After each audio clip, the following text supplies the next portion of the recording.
Hello friends, welcome to our Pathiji academy classes.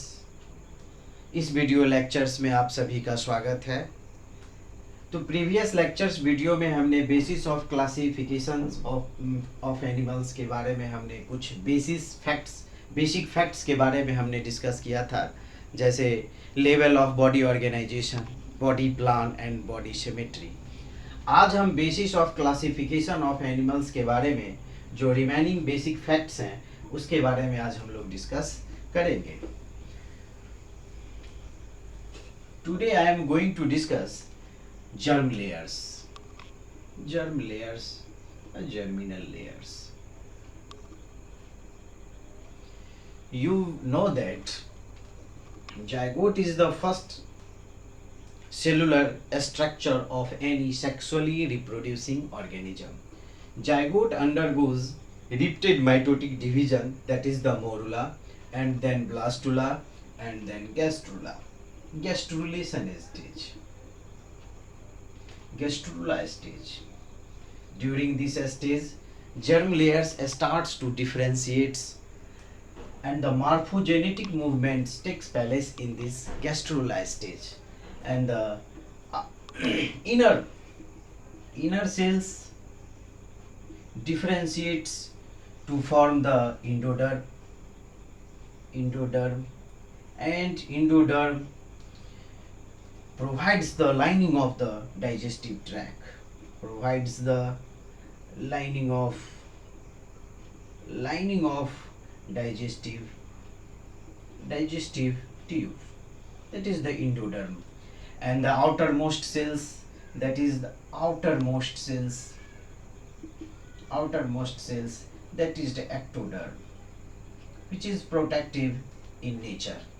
Both endoderm and ectoderm constitutes to form the double layer of an organism, and the organism becomes diploblastic in nature. तो आप देख रहे हैं कि ectoderm और endoderm, that is the diploblastic in organisation. तो diploblastic में ectoderm plus endoderm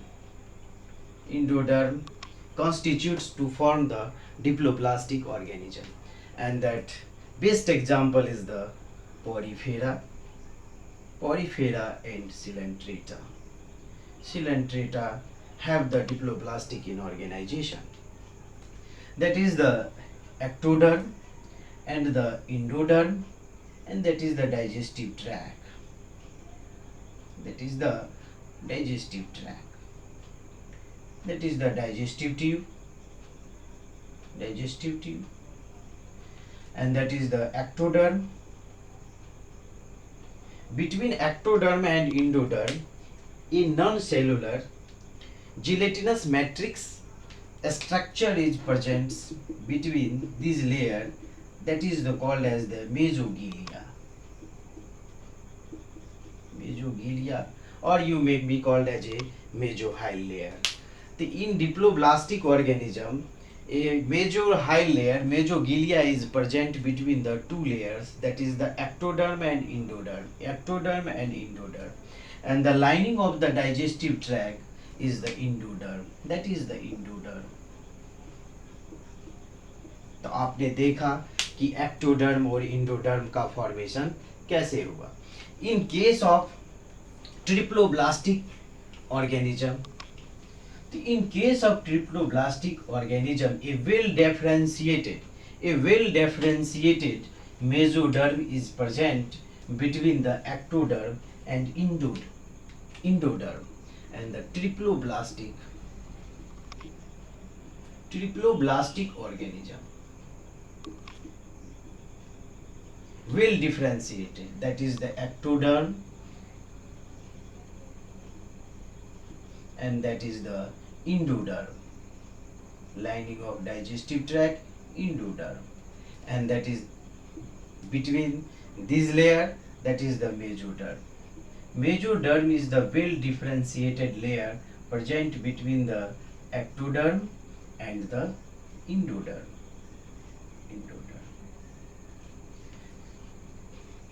that the triploblastic organism, most of the invertebrates and all vertebrates have the triploblastic in organization. Suppose that platyhelminths up to the chordates have the triploblastic in organization. That is the triploblastic in organization. That is the digestive tube. Now I am going to discuss body cavity और coelom. तो अब हम body cavity और coelom के बारे में चर्चा करते हैं. बॉडी कैविटी और सीलोम. ये बॉडी कैविटी क्या है या सीलोम क्या है? तो देख रहे हैं कि ये छोटा सा स्ट्रक्चर में आप देख रहे हैं कि ये मेसोडर्म है, ये एक्टोडर्म है और ये इंडोडर्म है. तो fluid filled cavity present between the ectoderm and endoderm, that is called as a body cavity. तो आप बॉडी कैविटी का मतलब ये हो गया कि यानी इसको आप बॉडी वाल कह दें और इसको आप डाइजेस्टिव ट्रैक कह दें. ये डाइजेस्टिव ट्यूब है भी. तो कहने का मतलब हो गया कि fluid filled cavity presents between the body wall and the digestive track, that is the body cavity. तो इसको आप ऐसे कह सकते हैं कि ये बॉडी कैविटी है. ठीक है, इसके बारे में हम फर्दर डिटेल्स चर्चा करेंगे. फिलहाल डिफिनेशन और फंक्शन के बारे में जानेंगे. तो ये बॉडी कैविटी की बात हो गई. यदि हम बॉडी कैविटी के फंक्शन की बात करें, what is the major role of the body cavity, तो इसके बहुत सारे इंपॉर्टेंट फंक्शन हैं. जैसे ये बॉडी कैविटी जो है, आप देख रहे हैं कि ये डाइजेस्टिव ट्यूब्स और बॉडी वाल के बीच में जो फ्लूइड फिल्ड कैविटी है, यही बॉडी कैविटी है और इसी को हमने सीलोम कह दिया. तो दैट इज द डिफिनेशन. यदि इसके हम मेजर रोल की बात करें तो आप देख रहे हैं कि most of the important internal organs are present in the body cavity. अब बॉडी कैविटी में इंटरनल ऑर्गन्स आर प्रेजेंट है यानी सस्पेंडेड है. तो सवाल ये उठता है कि ये सस्पेंड कैसे है. सस्पेंड, यदि इंटरनल ऑर्गन सस्पेंड है तो ये कैसे है, पहला सवाल. और दूसरा सवाल ये है कि most of the internal organs are suspended in body cavity में ये सस्पेंड है. तो इसमें जो डिफरेंट कंपार्टमेंट बन रहे हैं, organs are compartmentalised due to its presence. तो दूसरी बात है कि बॉडी को ये कंपार्टमेंट प्रोवाइड कर रहा है जिसमें इंटरनल ऑर्गन क्या है, सस्पेंड है. तीसरी बात इसमें ये है कि ये इंटरनल ऑर्गन जो होते हैं वो सॉफ्ट होते हैं. It protects from the external shocks. ये एक्सटर्नल शॉक से इसको बचा रहा है. ये तीसरी बात हो गई. चौथी बात ये हो गई कि जो इंटरनल ऑर्गन सस्पेंड है, ये कैसे सस्पेंड है, तो इसके लिए एक अलग टर्म है जिसको हम लोग मेसेंट्रीज कहते हैं. What is mesenteries? तो outside and inner sides of tissue surrounds the body cavity ventrally as well as dorsally and such structures are called as a mesenteries. यानी मेसेंट्रीज के ही मदद से इंटरनल ऑर्गन जो है वो सस्पेंडेड है बॉडी कैविटी में. फिर से सुनिए, mesenteries, what do you mean by mesenteries? Dorsally, outside and inside of the tissues surrounds the body cavity dorsally as well as ventrally to form such a structure, and such a structure is called as a mesenteries. तो ये मेसेंट्रीज की बात हो गई. तो इतने सारे आपने बेसिक फैक्ट्स के बारे में जाना ये सीलोम का. आइए अब हम देखते हैं कि सीलोम का फॉर्मेशन कैसे होता है. तो सीलोम की बात हम कर रहे हैं. तो फर्स्ट जो है ए सीलोमेट है. ए सीलोमेट का मतलब हो गया कि डाइजेस्टिव ट्यूब और बॉडी वाल के बीच किसी तरह का कैविटी नहीं है. That is the A coelom. A coelom में जो भी ऑर्गेनिज्म है, जिसमें पॉलीफेरा, उसके बाद है Coelenterata and Ctenophora, that is the A coelomate. उसके बाद जो है प्लेटीहेल्मिन्थ्स ऑल ऑफ देम्स आर एसिलोमेट्स।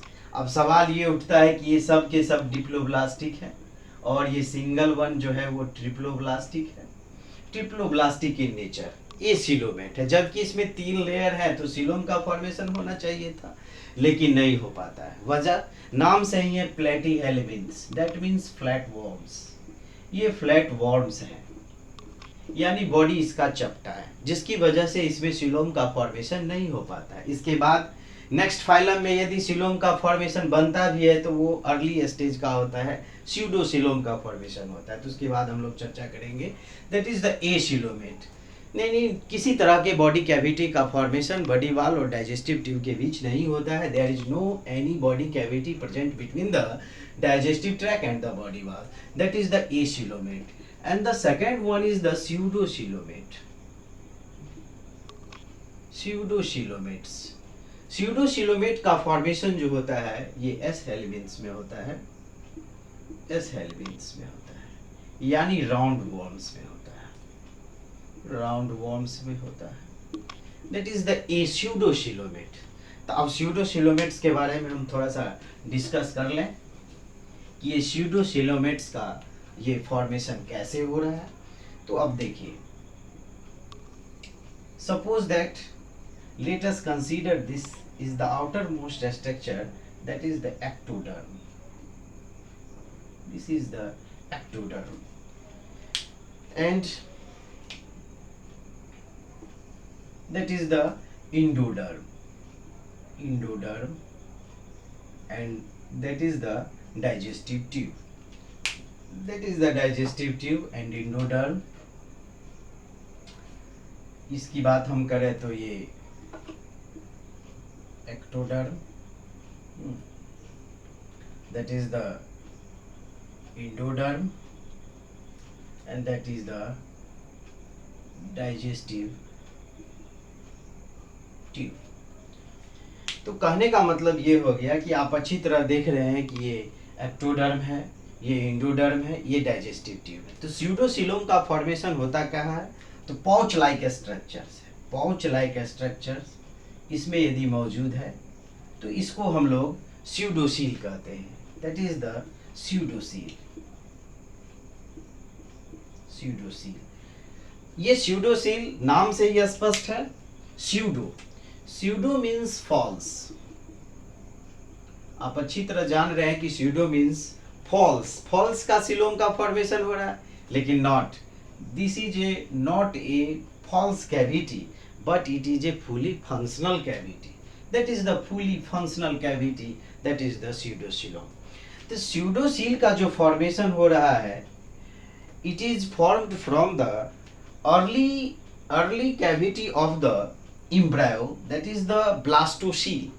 तो ब्लास्टोसील के से इसका ओरिजिन होता है और ये ब्लास्टोसील से ही ये स्यूडोसील का फॉर्मेशन होता है, यानी its origin is the blastocoels rather than its mesoderm, यानी इसका ओरिजिन ब्लास्टोसील से होता है। यानी first embryonal body cavity blastocoel से इसका जो ओरिजिन होता है यही स्यूडोसील है। तो आप अच्छी तरह देख लिए कि इस तरह से स्यूडोसिलोमेट का फॉर्मेशन हो गया। तो इस तरह से स्यूडोसिलोमेट कहाँ पाया जाता है, तो एस हेल्मिन्थ्स में पाया जाता है और ये स्यूडोसिलोमेट्स हो गया। Now third criteria by which I am going to talk about the true coelom. अब हम ट्रू सिलोम की बात हम लोग करते हैं। ट्रू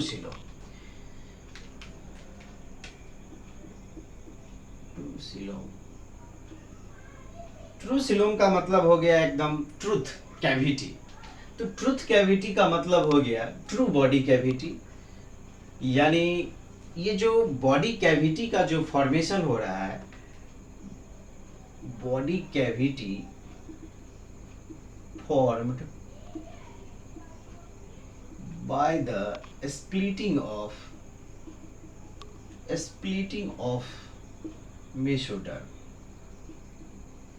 यानी ये जो मेसोडर्म आप देख रहे हैं, इसी मेसोडर्म के स्प्लिटिंग से जो फॉर्मेशन हो रहा है उसी को हम लोग ये ये ट्रू सीलोम कह देंगे। यानी cavity lined by all side, all cavity lined by all side by the mesoderm, यानी चारों तरफ से ये मेसोडर्म से ही ये लाइंड होता है। तो अब देखें कि इस तरह से जो बॉडी कैविटी जो बन रहे हैं ये मेसोडर्म के ही स्प्लिटिंग से बन रहे हैं।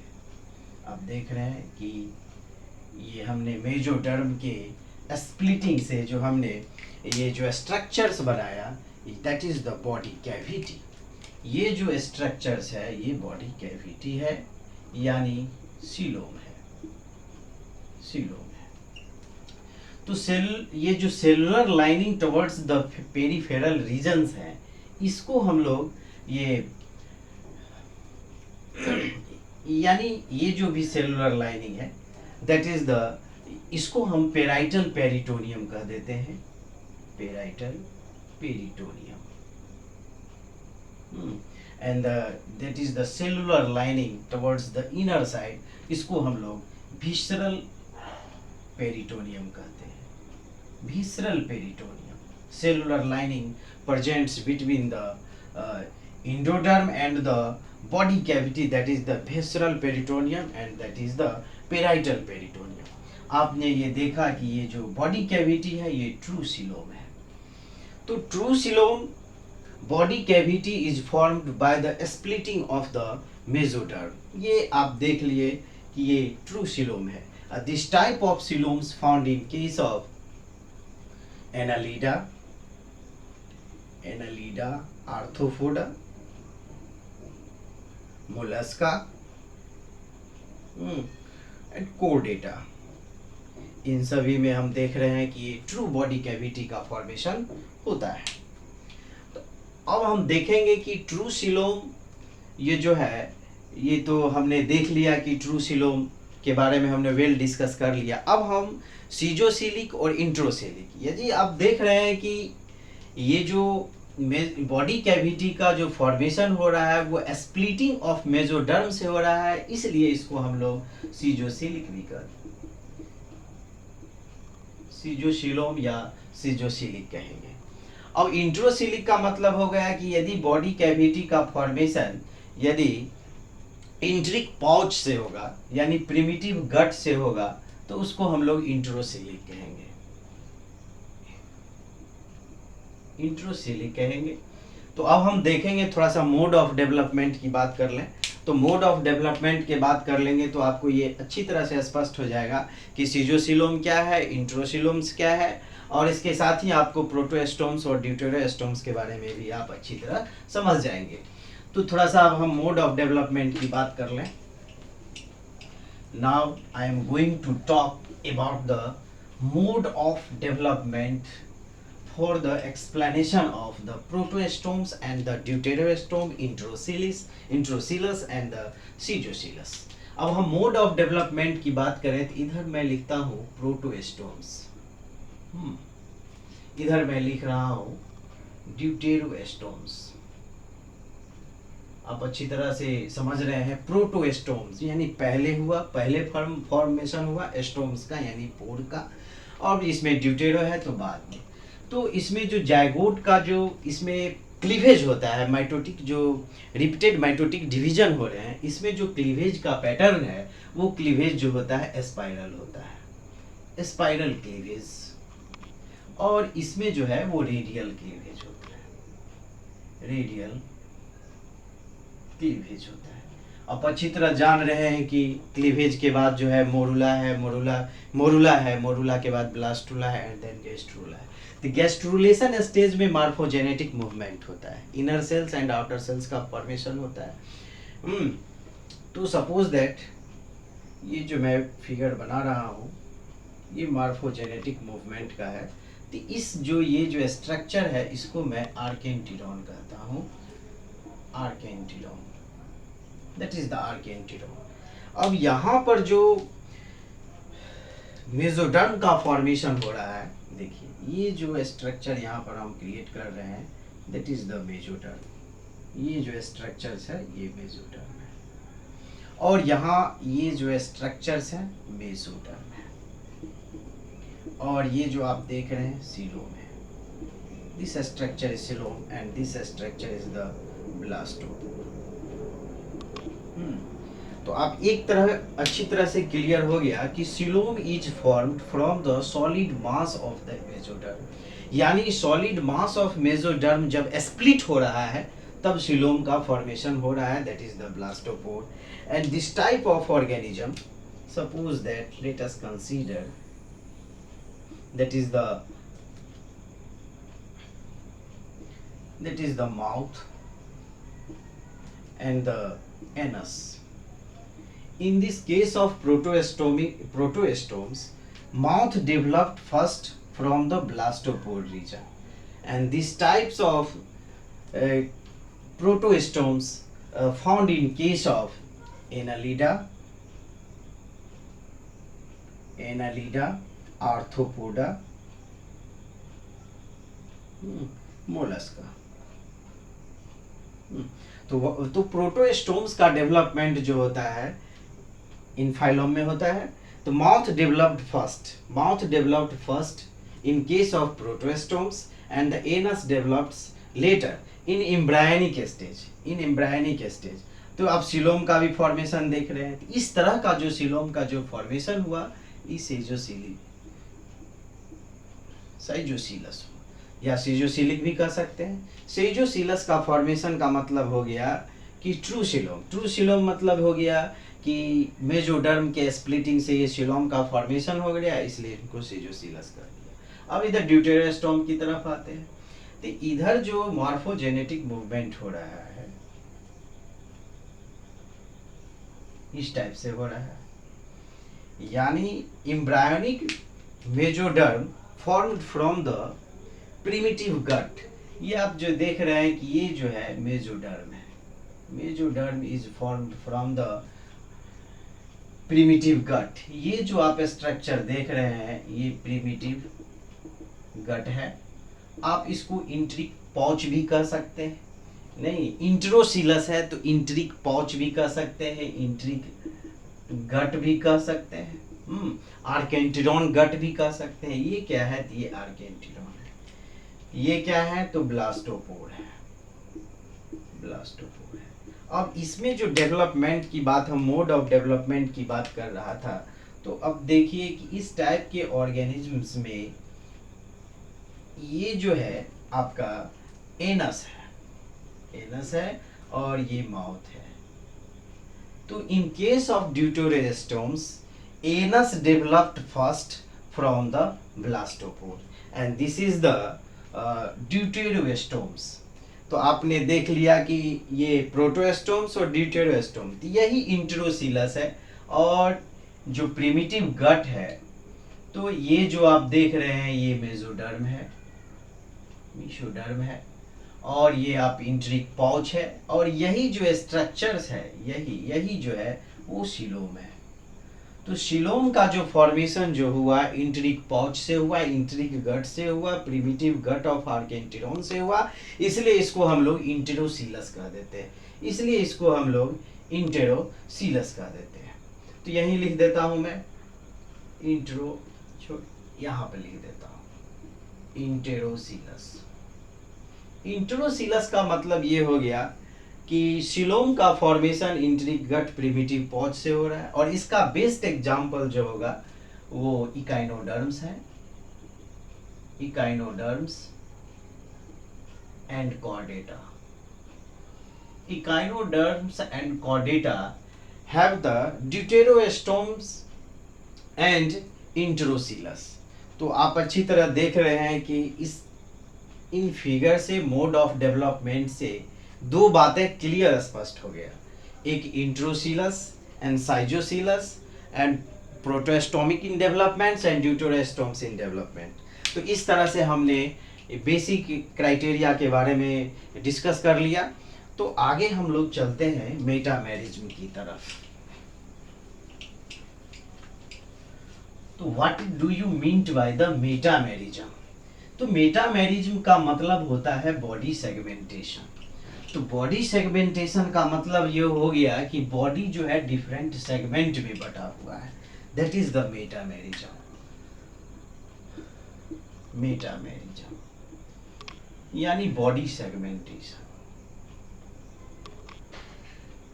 बॉडी सेगमेंटेशन जो है, बॉडी सेगमेंटेड है, तो body is segmented externally as well as internally. Suppose that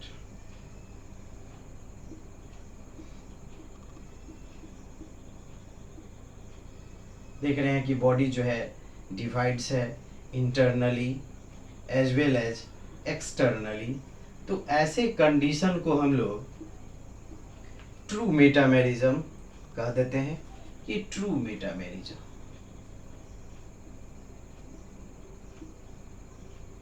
true metamerism का मतलब हो गया कि body segmented externally as well as internally. यदि बॉडी एक्सटर्नली और as well as internally segmented है तो उसको हम लोग कह देंगे ये true metamerism. True metamerism found in case of annelida, and second is the arthropoda, and that is the chordata. तो इसमें ट्रू मेटामेरिज्म है। इसमें देख रहे हैं कि बॉडी का जो है सेगमेंटेशन जो है वो एक्सटर्नली भी है और इंटरनली भी है, and each segment is called as a metamere.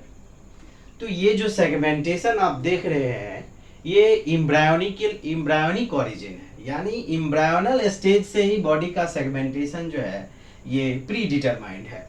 तो कहने का मतलब ऐसे कंडीशन को हम लोग ट्रू मेटामेरिज्म कहेंगे, और that case is found in the phylum Annelida, arthropoda and Chordata. And the second is the pseudo metamerism, and the second case is the pseudo-metamerism.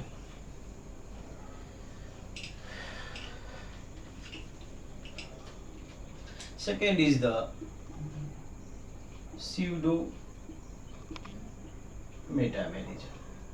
नाम से ही स्पष्ट है, फॉल्स। फॉल्स का मतलब क्या हो गया कि एम्ब्रायोनिकली ओरिजिन नहीं है, यानी एम्ब्रायोनिकली ओरिजिन जो है नहीं होता है, एम्ब्रायोनिकली ओरिजिन नहीं है। तो बॉडी सेगमेंटेड एक्सटर्नली, सिर्फ एक्सटर्नली सेगमेंटेड होंगे।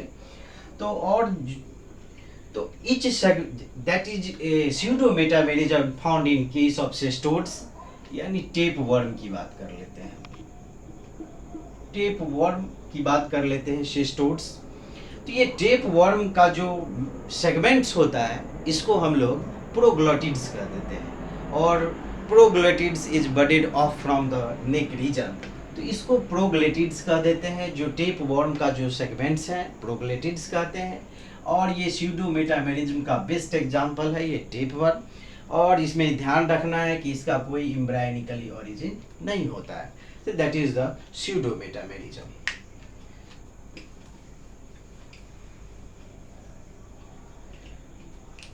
फ्रेंड्स, आज हमने बेसिस फैक्ट्स के बारे में, यानी बेसिस ऑफ क्लासिफिकेशन के बारे में, मोस्ट ऑफ द क्राइटेरिया के बारे में हमने डिस्कस कर लिया। तो आगे के क्लास में हम आगे के वीडियो लेक्चर्स में आगे की बात करेंगे, और जो भी रिमेनिंग फैक्ट्स हैं और जो भी फाइलम्स हैं उसको हम प्रोग्रेसिव वे में हम लोग पढ़ते जाएंगे और डिस्कस करते जाएंगे।